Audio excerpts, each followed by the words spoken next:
welcome back to Michelle Yeoh Death Spiral, the only Michelle Yeoh fan cast that has 0 restraining orders filed against it as of the date of this recording. I cannot say that that's going to remain true in the future, but that's for the courts to decide. What is this? This is like you're trying to make up for the time lost with intensity? I am. I'm, the phrase... You're such a latecomer to Michelle Yeoh fandom that now you have to, go 4 times as hard to not look like a poser. Well, there is no fanatic like a convert. It is true of traditional Catholicism, and it is true of wuxia films. I have to admit that I have not been the biggest fan of wuxia in the past. I like a lot of classic kung fu movies, and then when it started getting into the more wire fu stuff, for whatever reason, my personal catalog on wuxia movies has never been that pronounced. You're woefully uninformed. I'm woefully undereducated. You're ignorant. It's not out of a lack of desire. I want to make that very clear. I like these movies. I think they're a great old time. You just simply couldn't be bothered. There's only a finite amount of time on this planet. All of our lives are a ticking time bomb until we inevitably rot in the ground. I learned that from Lazarus. Yeah. Are you still watching that? I dropped that already. I watched the 2nd episode yesterday. Yeah. Oh, wow. Yeah. Took a long time to get through White Lotus. That Jason Isaacs. Rawr. Jason Isaacs is pretty cool. I have seen Crouching Tiger, Hidden Dragon, because everybody saw that. Great movie. And I've seen, I don't know what are the limits on counting something as wuxia? I've seen Jet Li's Hero. Does that count as a wuxia movie? That very much counts as a wuxia movie, yes. What's the one where he gets treated like a dog? That is not wuxia. That is not even remotely wuxia. You're sprinting in the opposite direction. I'm going the other way. House of Flying Daggers? Sure. How okay. about Yes. Detective D? Iron Monkey. I'm not sure that's epic enough. There is an epicness to wuxia in sort of the Lord of the Rings vein. Okay. Sure. Kind of like more of a historical gravitas attached to it. There is usually, court intrigue. There's a lot of imperial palace stuff in a lot of them. There's somebody fleeing from some kind of noble scandal. Mm-hmm. That happens a lot. Sure. But ultimately, they all converge on this sort of aesthetic plane where man and God kind of exist in the same place, so people can do crazy magic shit, but it's not full-on Lord of the Rings magic shit. It is I have trained my body for 1,000 years so that when I get shot with a gun, the bullet doesn't go through me. A thing you can do in real life if you try hard enough. Catching bullets with your mind, shooting them back with your mouth. It's cool shit. I obviously what turned me on to wuxia most recently, it would be the national craze from last year for Everything Everywhere All at Once. I think that is probably the most high-profile wuxia movie. You gotta stop. You gotta stop.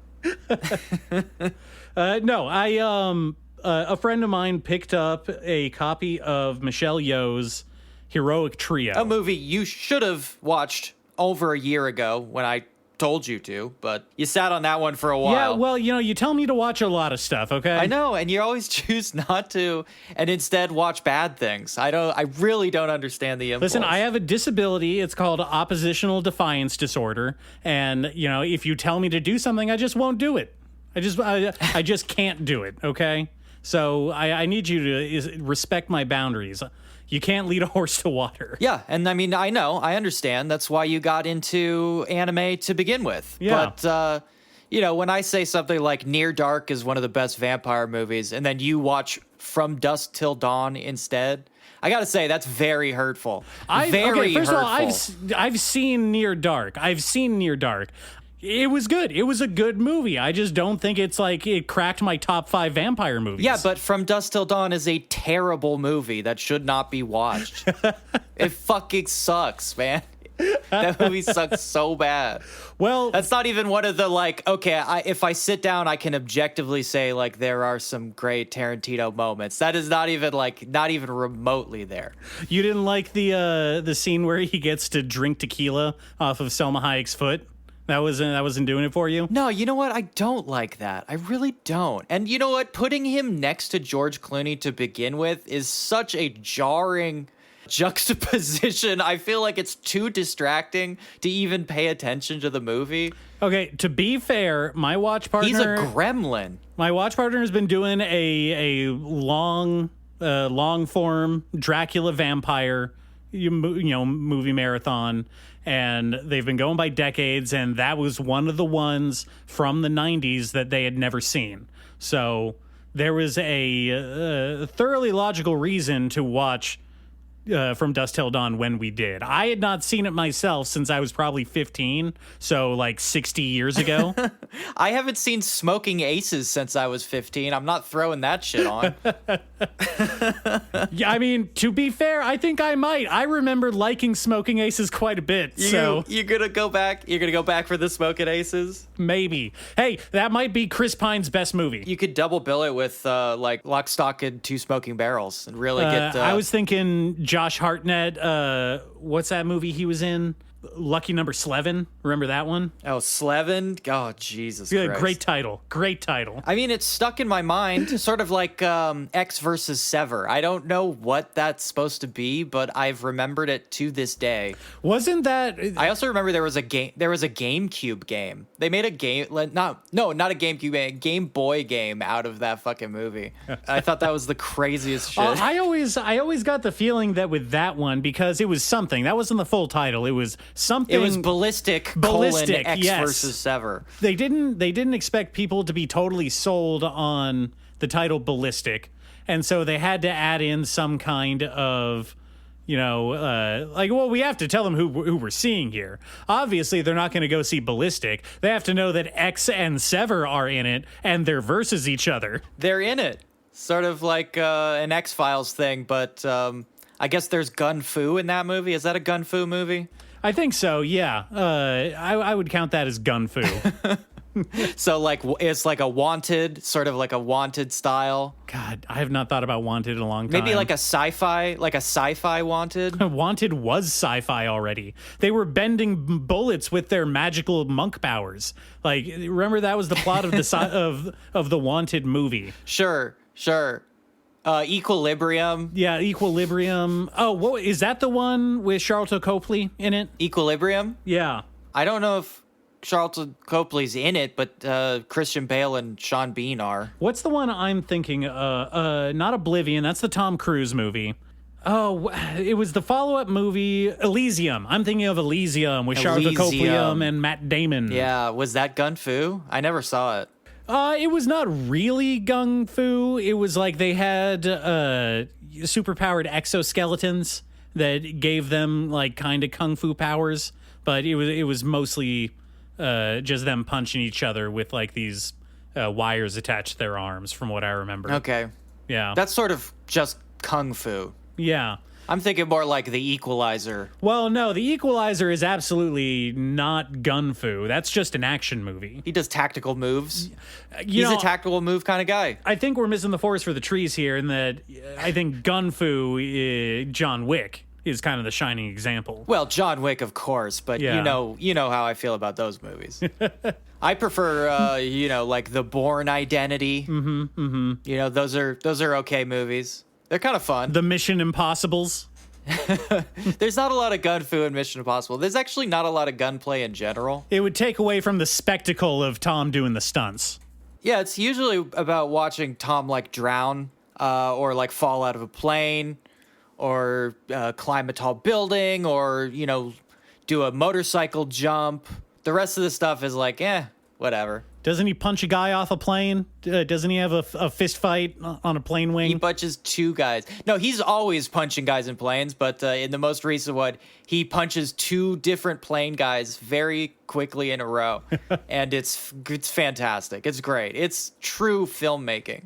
You don't see that kind of shit anymore. True cinema. You do not see guys punching old-timey pilots out of the air in modern cinema anymore, and it's a shame. It's a real shame. I am so intrigued on why he was punching an old-timey pilot and not like, a spy guy or someone, a goon. Why an old man? Oh, well, there aren't really spy guys anymore. Like, in the last couple of movies, it became more of like a Final Fantasy plot where like a cyberspace god has escaped, and it's like bringing on like a sort of doomsday apocalypse scenario where it will control all of humanity after launching a bunch of nukes and changing reality to its own whims.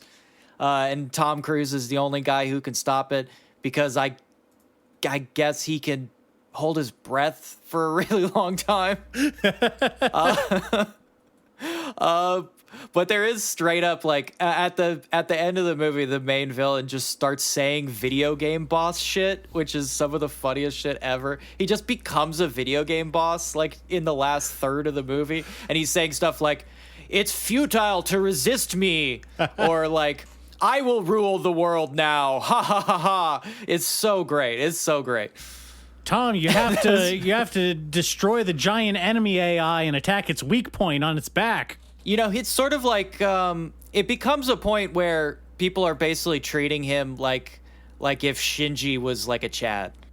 They're like, you gotta get back in the sub, Tom. You gotta get back in the sub. And he's like, I was going to. You don't have to tell me. I was already gonna get in the sub. You don't have to keep telling me. Yeah, I really don't like it when people tell me to do something that I was already going to do. Like, I was actually going to do it already. I was already going to do it. Run after that plane, Tom. So if you don't do it, Simon Pegg will have to do it again. Is he still in those movies? Yeah, he's in almost all of them. Well, good for him. Get the bag, I guess. He's it's one of the more enduring aspects of the series. I prefer Rebecca Ferguson, but she didn't. Spoilers: she didn't make it to the end.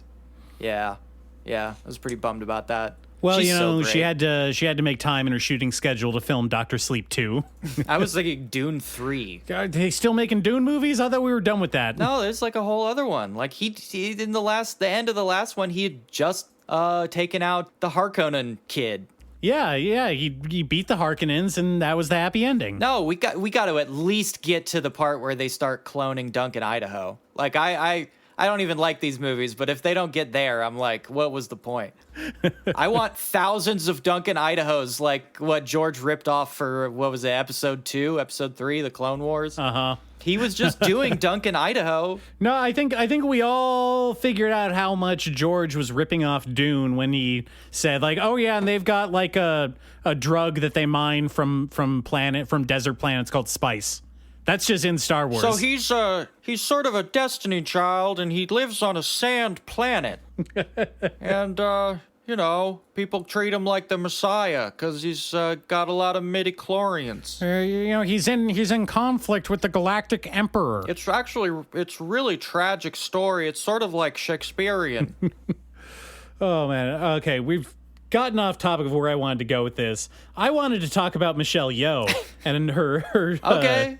What do you want to talk about Michelle Yeoh? You haven't watched Yes, Madam. You haven't watched Police Story 3. Well, I have watched The Heroic Trio and the follow-up film, Executioners, The Heroic Trio 3. And I just want to say that those were a damn fun time. Yeah, they fucking whip. I'm trying to like pin down because, we were talking about an anime that may kind of tie into that whole theme of like 3 girl bosses doing girl boss shit, which is basically what those 2 movies are about. Although like the setting shift from the first one to the second is so wild. We have our 3 leads. We have Michelle Yeoh, Maggie Chung, and Anita Mui, who each were, from what I saw on their filmographies, which were included on the DVD, Love that. Love that. Love that for them. Love that feature. They were all big Hong Kong movie stars for, years before they made this movie together. So we've got the heroic trio that are basically, it's like a superhero team-up movie, but with no setup to it. The best kind. Yeah. Maybe Marvel has it wrong. Maybe you don't need to do, 3 decades worth of setup movies to have these big event films. Maybe you can just, have the characters meet and then they do stuff and then the movie ends. That's what I've been saying. Imagine if you went to Avengers Endgame and that was the first one. It was just that. It was just that. All your guys would be in there. You'd be able to be like, oh shit, they got Black Panther in there. They got Spider-Man in there. Doctor Strange is in there. Yeah, this movie kicks ass. And then we didn't have to suffer through 20 other ones. I want to imagine a world like that. I really do. What a beautiful world. Yeah. What a beautiful world it would have been. So, this one we've got Maggie Cheung playing Wonder Woman, no relation. Michelle Yeoh as the Invisible Girl, and Anina Mui as Thief Catcher is her alias. Yeah, cool. It's pretty cool. Pretty cool. And I like that I like the characterization that they set up in, their dynamic. Because they're kind of doing that thing where they're each their own lone wolf, and then they have to learn to work together. Yeah. And Michelle Yeoh herself starts off as kind of like a villain character before she has a change of heart. And I really liked that they had, or at least they were trying to set up them having 3 distinct separate sets of skills. Because you got Maggie Cheung, and her thing is that she's doing the crazy wire fu. Wuxia, Wang Chung type of fighting, where she can jump over buildings in a single bound.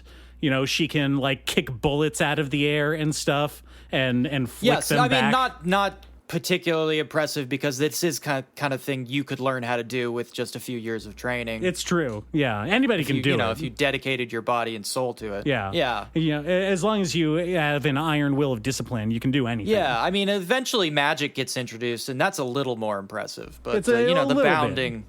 The bounding is okay. And her whole thing is that she's the most classically Batman of them, because she's kind of like this wuxia kung fu superhero that stops crime by night and is the wife of a high profile. I think he's the commissioner. She's married to Commissioner Gordon. Yeah, something like that. And so she's doing the supermom thing during the day and fighting crime at night. And then you've got Anita Mui as Thief Catcher, and she's kind of like a motorcycle badass, and her power is gun. She is doing gun fu. That's her whole thing. She rides up and she's she'll ride up and do a sweet kickflip on her motorcycle and shoot it at people with her legs. Incredible. And then she's got a shotgun. That's her other power, is she has a shotgun that she shoots people with in the head. Also very cool. Also very neat. And then you have Michelle Yeoh, who is kind of like the semi-villain. She has invisibility powers because she's married to a doctor who's trying to invent invisibility, but he doesn't know that she already invented it, but she doesn't tell him because she doesn't want to show him up. And she's working for an evil wizard who's stealing babies because he's trying to put his spirit into one of the babies so he can become the next emperor of China. That's kind of like a big sticking point in this movie, is there's some prophecy that China must always have an emperor. Well, that's what makes it wuxia, is that there's an emperor involved. Okay, all right. So I want to come back to that when we talk about Heroic Trio 2. Oh, sure. And so that's kind of the setup, is there's this mysterious, babies are disappearing because this wizard, this evil wizard who lives in the sewers underneath the city is trying Pretty to sick. turn one of the babies into a magic emperor, and he's like, all right, I'll turn one of them into the emperor, and then I'm going to turn the rest into kung fu zombies, like this guy over here. And the reason he's a villain is that he is trying to do this into, like, babies, whereas a good guy would only, like, resurrect his soul into, like, somebody who died from, like, hitting their head, falling over when they're too drunk in a bar fight, or, you know, somebody who gets snagged in an undertow and drowns. Well, those are really the more polite ways to take over a body.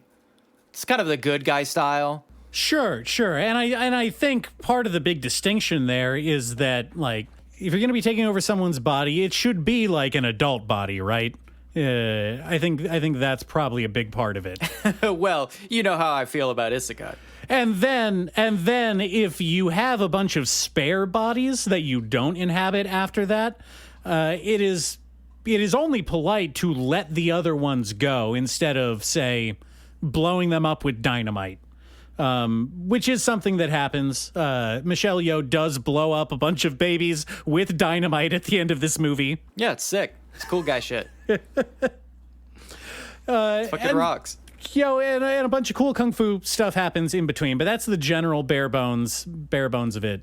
And I was like, okay, I was super jazzed on this after I watched it. It was a great time. Love the stunts. Love the characters. Love that there's just like a dude that gets shoved into an incinerator and then he's fine afterward. Oh, yeah. Like he's just got some burn marks on him. Again, a thing that you could do yourself if you had enough willpower and training. Well, yeah, you know, hard. like a swami walking over hot coals. Yeah. Anything can be accomplished with the power of the mind. Yeah. And so that was kind of like the whole thing. I liked it. They meet up, you know, they kind of do that thing where the heroes are against each other at first, and then they fight and they hash out their differences, and then they realize they're all working towards the same goals. Every superhero movie ever has ripped off that exact plot. Well, whenever there's a team up, that's how all team ups have to work. Yeah.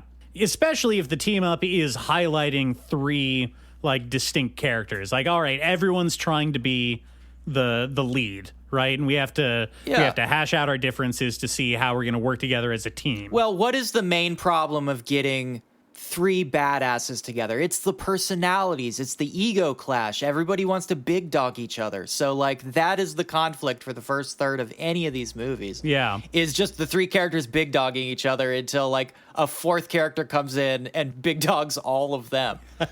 And then they got to kill that guy. Like Arnold in The Expendables. Yeah, sure. Yeah. We watched that, had a great time, loved it, decided like, okay, there's a sequel, Heroic Trio 2, Executioners. Let's roll right into it. And I don't know, I'm trying to think of other franchises where the immediate sequel to the first movie has such an extreme, like, not only tone shift, but like setting shift. Because what we've done with Executioners is we've gone from like pretty standard 90s modern day cityscape kung fu movie to cut to 3 years later in universe. And it is a dystopian hellscape a la like Escape from New York, where the world has been ravaged by nuclear war and everyone is scavenging for clean water. And there's like a Phantom of the Opera who runs Nestle, and he's like extorting all of the people in the world for clean water. And he stages a military coup with his like pretty boy Twink as the face of his secret like paramilitary organization that's controlling the president. Well, I love this movie, so I don't want to like shit talk it. But what you are describing is Mad Max. It's the Road Warrior to Mad Max transition. Oh my God, you're right. You're so right. Yeah.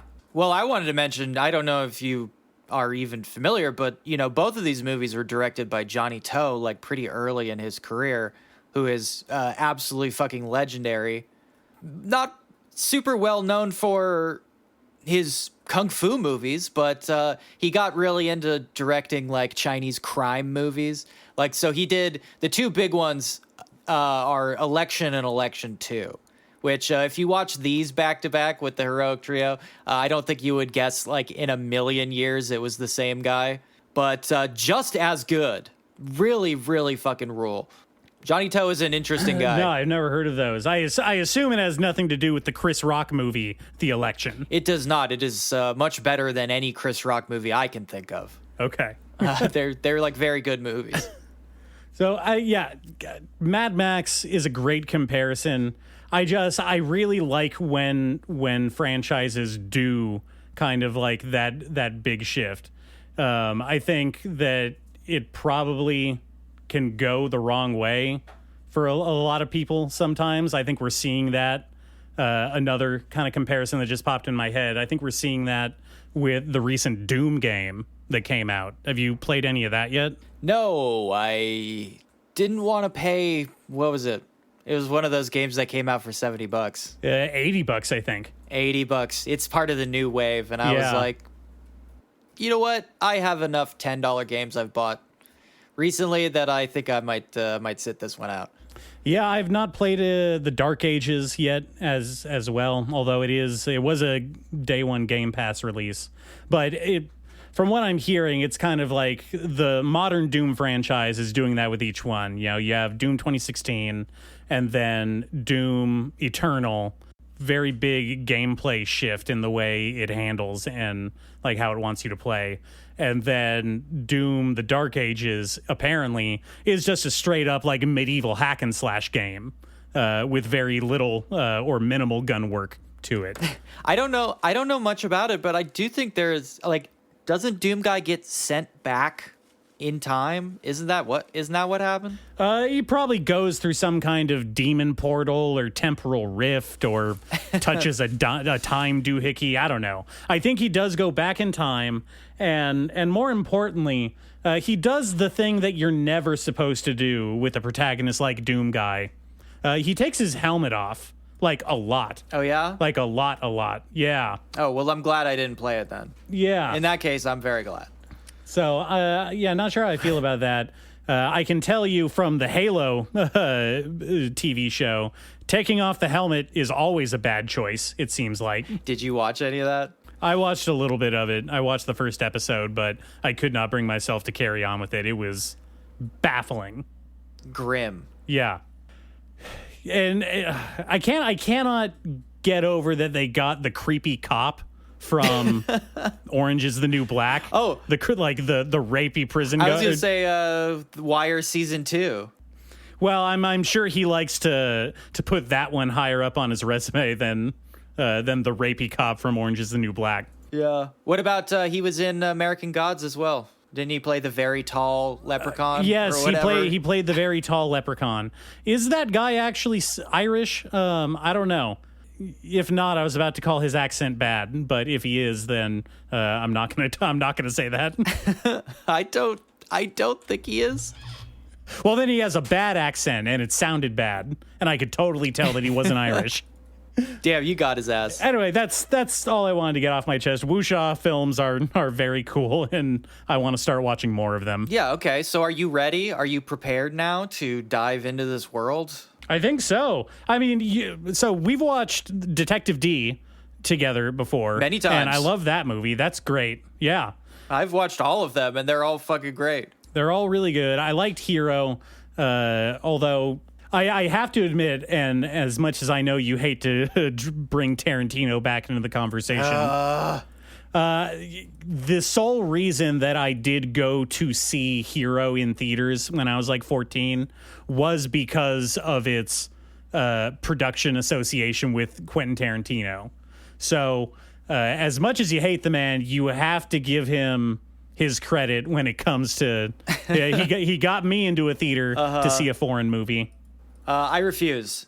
You can't keep holding out. Usually people would say that about like Scorsese, just to save face, you know. But I guess I appreciate your honesty. Me, I'm built different. I was already watching this shit. All right. Well, let me ask you this. I was on this train. Give me like a top 5 list to go off of here. I could give you a top 5 that just have Donnie Yen in them. Ip Man 1 through 5. Is that what you're going to say? Okay. The first 3 Ip Man, I would say, are essential. I don't know if I'd call them wuxia as more classic kung fu, but Ip Man, yes, absolutely. Like, why haven't you watched those movies? They're fucking great. I have actually watched Ip Man 3. That's the one with Mike Tyson in it, right? That was either 3 or 4. Whichever one has one. Mike Tyson in it is the one I've seen. That one is so terrible. No, that does not count. You got to go back. You need to go back and watch the good ones. That's not okay. Okay. All right. You know, if we're talking about ones that aren't set in like Imperial China, there's a few I really like. You know, Dragon Tiger Gate, obviously, I think is absolutely fantastic. Like, anybody who has not seen Dragon Tiger Gate needs to get on that shit as fast as possible. You know, obviously the big ones are like Once Upon a Time in China. You should watch all of those movies. I think there's 4 of those as well, maybe 3. Okay. They're all good. And then Crouching Tiger, Hidden Dragon obviously is the biggest one, but Hero is really great. I would say House of Flying Daggers is one of the like big tentpole ones that is fantastic. Black and White is a fantastic one. That one's got more magic stuff in it. So if you prefer to watch Soul Cultivation or like ascetic monks or like the magic-y kind of stuff, that is a really good one for you. If you just want to like find something to watch, just Google Donnie Yen and you will find good shit. Other than, you know, his Western appearances where he just has to show up as the Asian kung fu master in all like Western movies. It really sucks. Oh, like in Star Wars? It's Star Wars and John Wick recently. In John Wick, he's the blind master too, so they got a whole other angle in it. Wait, are you sure you're not thinking of Star Wars? Because he was the blind master in that No, Star Wars movie too. He is also a blind master in John Wick. Can you believe that? Well, you know, disrespect. Hollywood loves to typecast. It's so disrespectful. It's so disrespectful. True Legend. Do you remember that one? Sure. That was a great time. I love that concept of like crazy cartoon, like wire fu happening across multiple generations of this guy's life. That was a great setup. You know, especially the whole drunken master arc to his movie where he's like trying to fight the British out of China. Oh man, that movie kicks ass. It's a righteous fight, brother. And of course, you know, the Kung Fu Panda movies. Well, sure. All 4 of those go straight to the top. Oh, there's got to be more than more than as that much as I hate to say it, those might have more in common with anime than most wuxia films. Unfortunately, yes. And you know, go watch those Stephen Chow movies. They're not necessarily wuxia, but they make fun of wuxia in a lot of them, and they're just great. You know, they're just fantastic. Just really great movies. Have not seen any Stephen Chow's kung fu movies, but I have seen... You haven't seen Kung Fu Hustle? Oh, well, I have seen Kung Fu Hustle, and I have seen Shaolin Stalker. Stalker. So you have. Yeah, okay. So you actually Sorry, have. I'm thinking of someone else. You're thinking of Keanu Reeves. God, I wish I was thinking of Keanu Reeves right now. No, who is the guy that was in Bulletproof Monk? Do you remember that? With Sean William Scott? Yeah, I do remember that. I don't remember who was in it. Was that just like... That feels like a Chow Yun-Fat late period role. Oh, you know what? You're right. It is Chow Yun-Fat. Yeah. That was the one where he could kung fu matrix bullets. In the 2000s, he was taking those Donnie Yen roles where he would just like show up as the kung fu master and random shit. Oh God, remember when they had Chow Yun-Fat show up as Master Roshi in the American Dragon Ball movie? I don't think about that movie a lot, except for that part where he's on the car. All right. I think I've gone on long enough about wuxia movies. Let's bring it back home a little bit. Have you watched any anime? Yeah, I watched some wuxia anime, actually. Oh, yeah. Now that I see you trying to escape this this topic. I remember, if you remember a few episodes ago, maybe I mentioned a Chinese Pokemon anime. Pal World. No, not Pal World. Oh, then... it was a Chinese Pokemon anime. Remind me a little bit of the setup here. Did they have to kung fu fight the Pokemon? I mean, yes, they do, actually. They do. they do kung fu fight the Pokemon. No joke. It's pretty great. Well, I mean, there were actual Pokemon that were just based off of Bruce Lee and Jackie Chan, directly. And I always wondered why they didn't have like people just straight up fighting those Pokemon. Do you think those Pokemon enter human fighting tournaments? Do you think they're allowed to? No, but I do think like boxers and MMA guys practice on their Pokemon. I do think that is what happened in one of those like fan made like grimdark Pokemon short movies.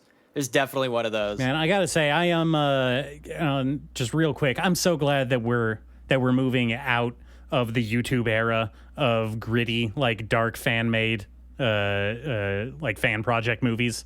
I'm so glad that we're finally moving past that, because man, it was really getting to me. Yeah, I mean, I am glad too, but I also feel like the reason we're moving away from that is because all of those guys got jobs and they're making them for real. Oh no, with the monkey's paw curls again. Yes, exactly. The wuxia Chinese Pokemon anime is called the All Devouring Whale, and the wuxia elements are made incredibly clear within the first 2 seconds. First of all, there's court intrigue, there's an emperor, everybody's wearing like those incredibly intricate Chinese robes. Everybody is like either some kind of ascetic monk or a sect soul cultivation practitioner or some kind of kung fu master. In this version, soul cultivation isn't quite as let's say grim and brutal as it usually is portrayed in like Chinese fantasy stuff. I don't know if you're too into soul cultivation. Well, since you haven't even done a lot of wuxia stuff. I know. I am somewhat familiar. You showed me a couple soul cultivation games that you were playing a while ago. And I got the general idea of how it works, but kind of for lack of a better term, growing and building up your soul power over generations, or maybe perceived generations. Am I getting that close? Yeah, I mean, a lot of it is about immortality. Like, generally, soul cultivators are people seeking immortality through this sort of like semi-mythological combination of like Taoism and Buddhism and kind of a lot of Chinese like folklore, and a lot of it involves people trying to live forever by stealing. Let's not say stealing, by absorbing the souls of like other mythological creatures. And every once in a while, maybe a person gets in there. Maybe you suck the soul out of a person. It happens if you're soul cultivating. It happens sometimes. Sometimes it happens. They have souls like any other animal. It's really like what separates the man from the beast, Just currency, right? Well, thumbs and fiat currency. It's mostly fiat currency. I think that's the answer. Because a sloth has a thumb, a raccoon has a thumb. I mean, raccoons are the most dangerous animals on Earth because of the thumb. Yeah, but nobody bats an eye when you soul cultivate out of a raccoon's body. Nobody cares. True. But when you cultivate out of a stockbroker's body, that's different. Yeah, now everybody's, or a CEO of a healthcare company. You're not supposed to do that because people get upset. But in the Chinese Pokemon, instead of absorbing the creatures into kind of like a big soul pool that you draw your power from through meditation, through asceticism, which is the separation of the self from the world, It's a lot about isolation, giving away your humanity. We kind of leave most of those elements behind and instead focus on the capturing of creatures, as you would imagine from a Chinese Pokemon. Now, it's made very unclear whether these are actual creatures that like exist out in the world or if they are actual spiritual manifestations, because they are called spiritual pets right out of the gate. We're talking about spiritual creatures. Seems a bit disrespectful. You know, if someone is absorbing my soul for their own benefit, I would not want to be described as a pet at that point. It is condescending for sure, but also, like, why do Pokemon tolerate it? Well, you know, I think... What do they get out of it? I mean, have you ever been inside of a Pokeball? It's pretty fucking sweet. You think it's like a genie's lamp? I always assumed that it was kind of a genie's lamp situation. Like, you know, maybe they have just kind of like a little condo in there that they can hang out in. They've got like a tiny hot tub, maybe a tiny TV to play games on.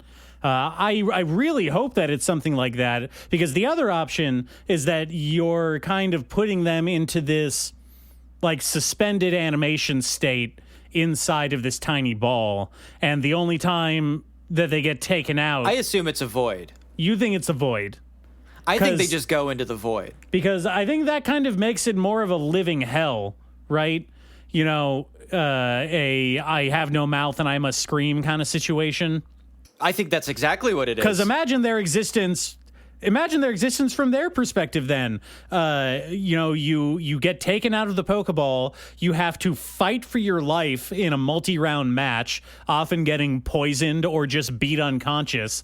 And then you go back in the ball and your ability to perceive is suspended until your next fight.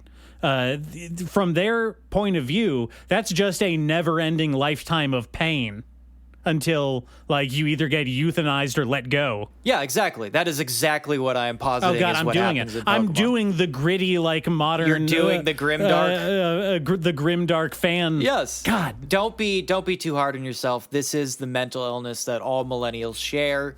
Is the inclination to make grimdark Pokemon fantasies.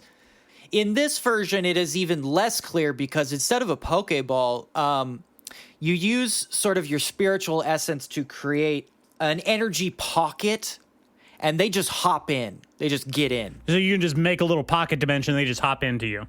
Yeah, no Pokeballs necessary. You don't have to grind for cash to buy more Pokeballs. They just, like, get in. They just get into your spiritual pocket.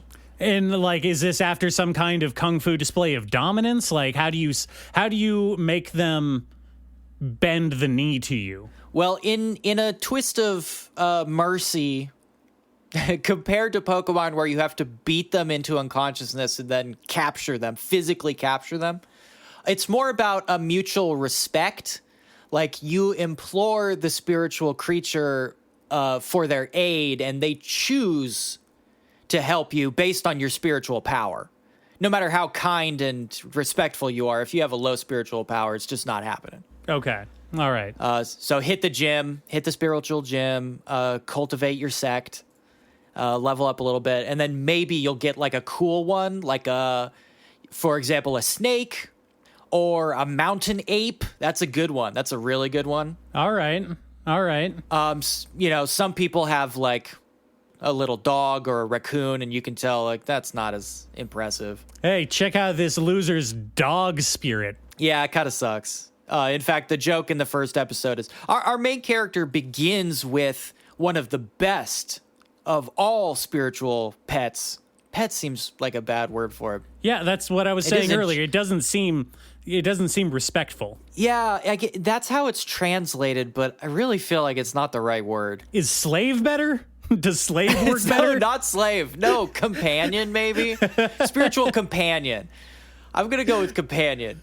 Our main character has a whale, like a full-on fucking whale. That's not bad. That's not a bad one. That kicks ass. And it flies through the air. It's fucking awesome. It's a flying whale. Yeah. And I assume it can eat, like, everything. It can consume the world. Well, it is called the All Devouring Whale, so it's you are pretty much on the mark, yeah. I think that if I was in this world, if I got isekai'd in there, my spirit companion would definitely be like an M1A1 Abrams tank. I think, yeah. Oh yeah, have you been reading Ishura? That's a big part of it. Yeah, so this is a really weird one. I know we don't talk a lot about like Chinese anime or like manhwa. I've read a couple of them. If you get into that side of it, you do end up reading a lot of soul cultivation. It is sort of like the D&D of like ancient China. Like in terms of like reoccurring magic systems, this is a big thing in China. Are you saying that Romance of the Three Kingdoms is their Lord of the Rings?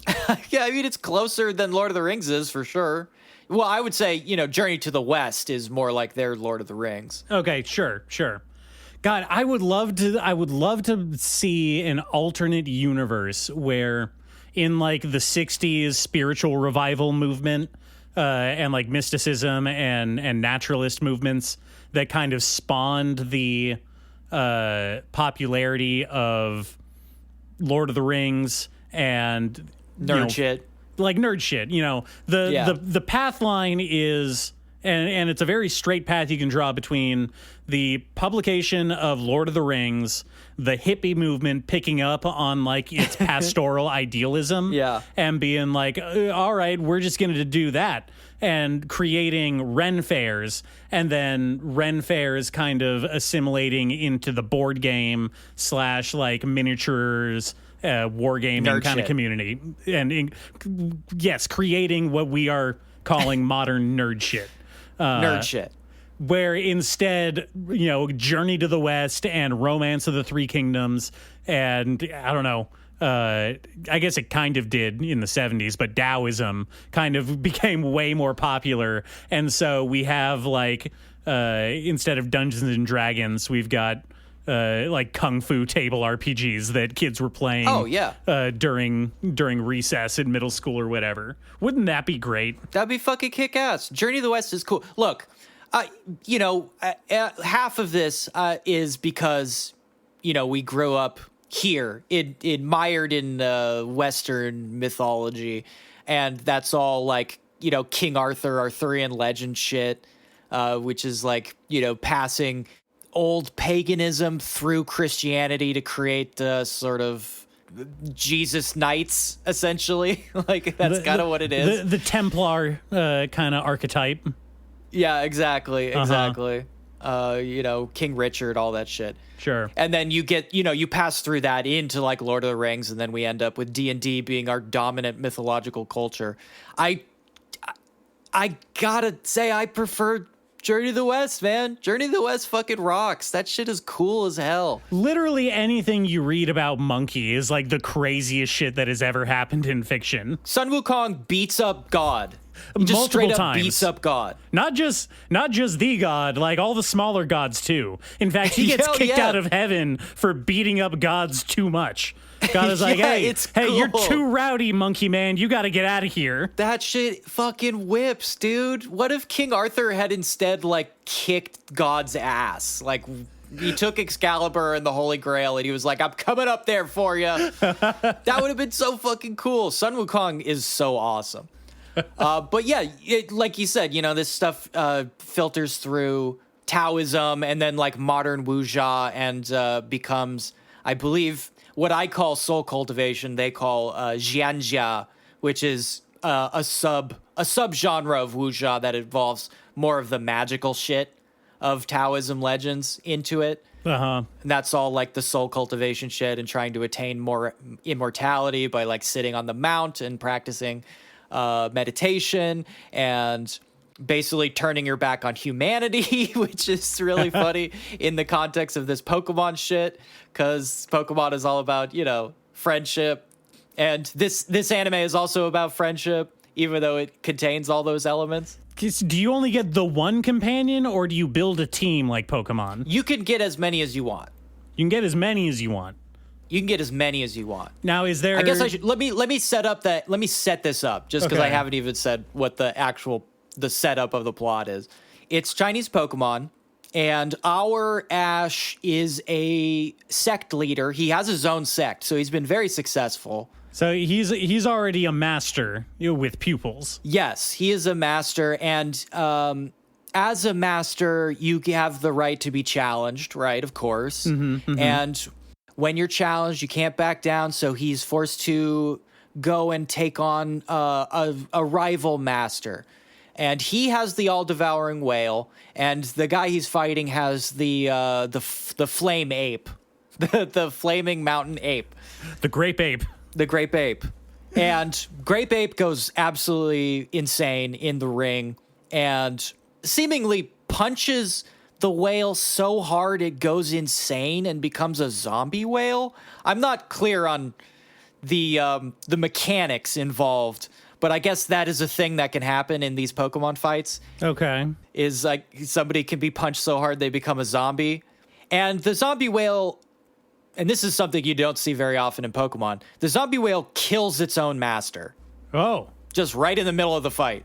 I mean, there's been a key few episodes about Pokemon, turning on their trainer or not listening.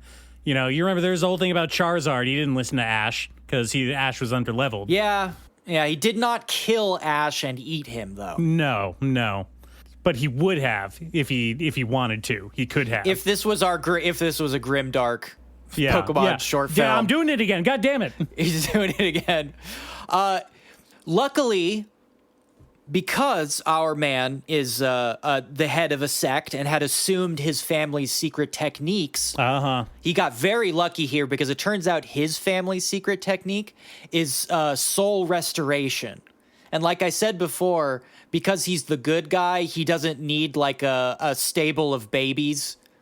He, in fact, his soul restoration triggers when somebody dies of an accidental death or natural causes within, I guess, parameters he's established.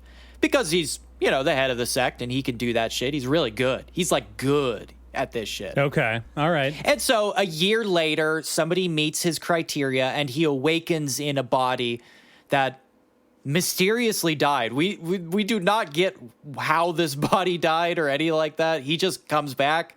It's a convenient body. Yeah. The body is in trouble, and he gets taken captive immediately, as it turns out, by his own sect. And they can't recognize him because he's in a different body. One of the problems with soul restoration, obviously, is you can't decide what you look like. It'd be a little too convenient, don't you think? Well, I mean, you don't want everybody resurrecting as hotties. That throws off the natural order of things. No, just the family that developed the secret technique. Just that one family. That's it. Oh, they're all coincidentally all hotties. Yeah.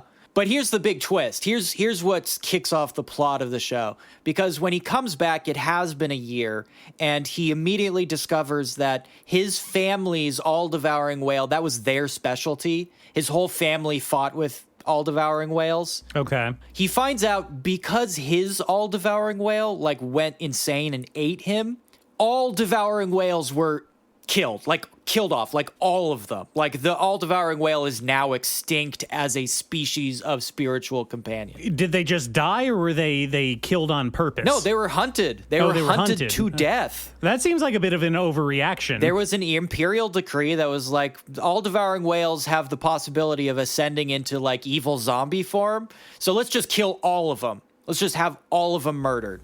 Which is the kind of thing a Chinese emperor can do. Yeah, no, and they do it often, quite often, actually.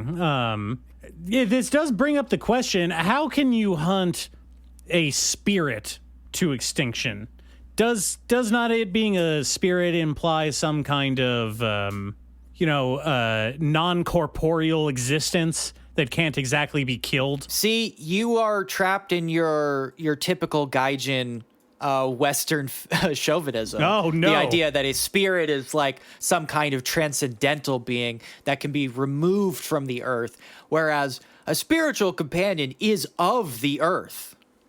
Okay. Just because they use bodies of energy doesn't mean that they are not creatures that are alive within humanity. Well, I mean, with that rule system, it kind of takes away a little bit of the allure of being immortal now, doesn't it? I think the allure of being immortal is that you don't die. I think that's kind of the cool part of it. I don't think that allure is ever going to fade. But they did die. They did die. He did die. Yes. Well, okay, here's the distinction. He was not a soul cultivation master. He was just the master of his own sect, which means he was the boss of a gym. He was not Elite Four status. Oh, I see. Okay. All right. Yeah, he was not on that level. Like, he was good, but he's not that good. That's why he has to use the soul restoration technique, which is just passed down in his own family. It's kind of a cheat. Anyway, he wakes up a year later and his favorite Pokemon has been annihilated, wiped from the face of the earth.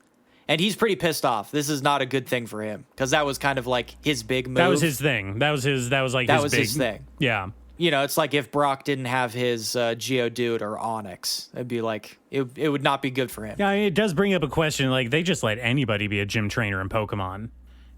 Presumably, this guy had to put in a little bit more work than fighting 10-year-olds. He did. He definitely did. Because he had to learn Kung Fu. Yeah. I mean, right off the bat, that is way harder. Well, listen, learning Kung Fu, that's like step one. That is introductory level. Oh, you kind can't of stuff. You can't even take the first step until you've mastered some kind of Kung Fu. I mean, for your parents' sake, I hope it's your family's Kung Fu style, but it doesn't have to be. You could be a Shaolin monk and learn the Shaolin style. Sure. You could develop your own style, like the Drunken Master, of course. Mm-hmm. Mm-hmm. But what's important is you have a style. And at that point, you can start building up your spiritual energy to the point where a spiritual companion will accept you as a master. And then you can get eaten by your spiritual companion. You can restore into some asshole's body, find out that all of your favorite Pokemon have been wiped on the earth, except by complete accident, you happen to find one that was in hiding because some weird asshole is like one of those creepy dudes who collects animals off the near extinction list. So he comes back from the dead in a new body. And I assume that this is kind of a thing where no one really has a problem recognizing him. They just kind of perceive his aura as being the same. Nobody recognizes him. Oh, nobody recognizes him. He looks completely different. Nobody knows who this dude is now. Okay, so he's effectively starting off from square one again. And he comes back and he essentially has to get the last remaining example of his preferred spirit Pokemon type from a Joe Exotic kind of like animal importer kind of guy. Yes, exactly. Yeah, like an exotic pet asshole. Who has this thing in hiding because, again, it's not made explicit, but I have to assume the Emperor came out and said, like, you can't keep those things. Like, it's illegal now. He's running an illegal spirit petting zoo down in, like, South Florida. Well, you know, he's a rich asshole, and they can get away with all kinds of shit. But luckily for us, our dude happens to stumble upon it, and he just jacks it. He just takes it. Oh, so stealing's okay. Stealing's, that's kosher. Well, the companion was like, the companion is like one of these spiritual companions. So obviously it can tell when it's compatible with a guy, right? It's cool with it. I guess I never asked a very important question. Can the spirit companions talk? No. No. Okay. Not that I know. So, of. like a Pokemon, you have to intuit their meanings. Yeah, you got to kind of have a subliminal bond. Okay. All right. You need to have a deep spiritual connection. Yeah, I mean, you could maybe like feel like it's a little more important than it is, but yeah, he jacks it, and that's where our story begins. Now he has to like reclaim his sect. He has to prove himself. And on top of all that, his best Pokemon is illegal to own. That's like, what if Ash threw out his Pikachu and they were like, okay, you're under arrest. Your ass is under arrest. That would be tough. That is so it's tough. It's a long road. What was that called again? Honestly, this sounds like pretty cool. It's called the All Devouring Whale. There is some insanely detailed Pokemon fight animation in it, which is pretty wild. It looks good. There's some crazy animation in this shit. But also, and here's the really important part in connection to the Wuxia theme of today, they kung fu fight during the Pokemon fights. The trainers fight each other while the spirit animals fight. And their Pokemon. And they have to fight each other's Pokemon? Yeah. Oh. They'll fucking fight the Pokemon too. See, that is generally considered poor form in a Pokemon fight. Yeah, I know. This is the grimdark thing. This is another grimdark Pokemon thing where why don't the trainers just fight? Well, in this version, they do, and they do kung fu fights, and it's fucking awesome. Now, is this animated or is this a manhwa? No, this is a show. This is a full ass show. Yeah, this is a full ass show. It has a comic. It's based on a comic, but this is like an anime. This is like an actual anime. Oh wow. Okay. Yeah, I've definitely got to check this out. There's some wild shit going on. In fact, I only know about it because one of the animations of the like second fight in this show went viral. Just like a couple clips of the animation, and people are like, "Holy fucking shit!" So there's some good shit happening. There's some stuff happening in this. The plot is sort of like, yeah, I've got to see what these spirit animal designs look like. They look like animals. There's a cactuar. Oh, that's kind of fun. Yeah. Also, don't call it that. I don't like it when people say it like that. Cactuar with a W. Cactuar. Cactuar. Like Cactua. I always call them cactors. Like a dinosaur. Cactor. No, Yeah. that's bad. You think that's bad? Oh, one final thing. I just to get it out of the way, because I know if you go into this and you see it, maybe you'll be disappointed. But there seems to be no distinguishing language-wise. There doesn't seem to be anything distinguishing whales from catfish. So it is a catfish whale. Just throwing it out there as a final point on the show. If you go in expecting a baleen whale, it is a catfish whale. It is a cat. Now, when you say a catfish whale, do you? Oh, I'm looking at it right now. I see what you mean. It's a catfish whale. It is really more reminiscent of a giant fish than a giant marine mammal. I will give you that. Although it does seem to have kind of a cute mini version.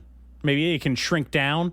Am I seeing that right? Well, they start small. They start small and then they get train bigger and get big. Yeah. That is very much Pokemon-like. But it can't change its shape to, say, fit a scenario. It's always got to be a giant whale. I would assume once it gets powerful enough that it probably doesn't shrink. Yeah.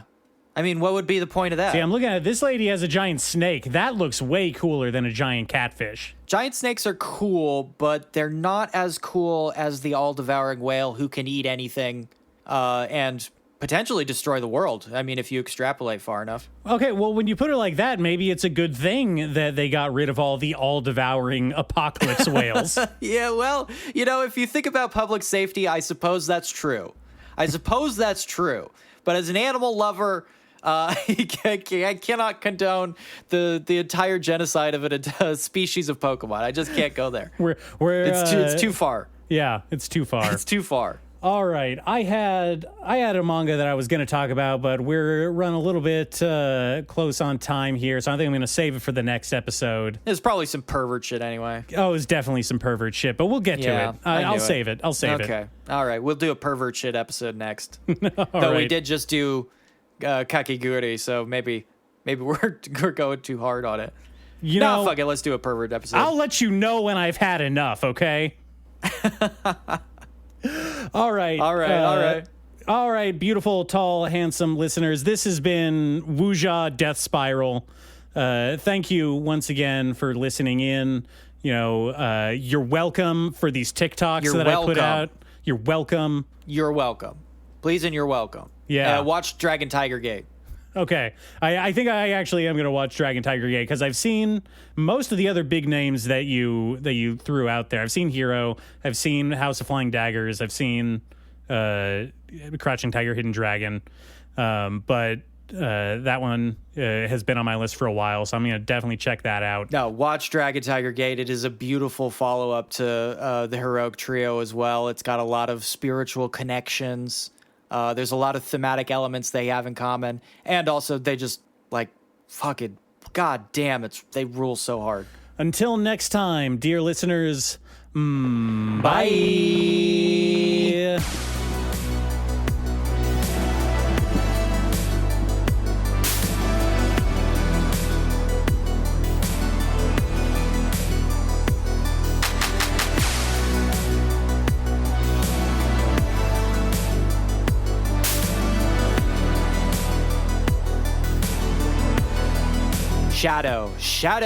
Shadow is the really good one. That one's fucking crazy.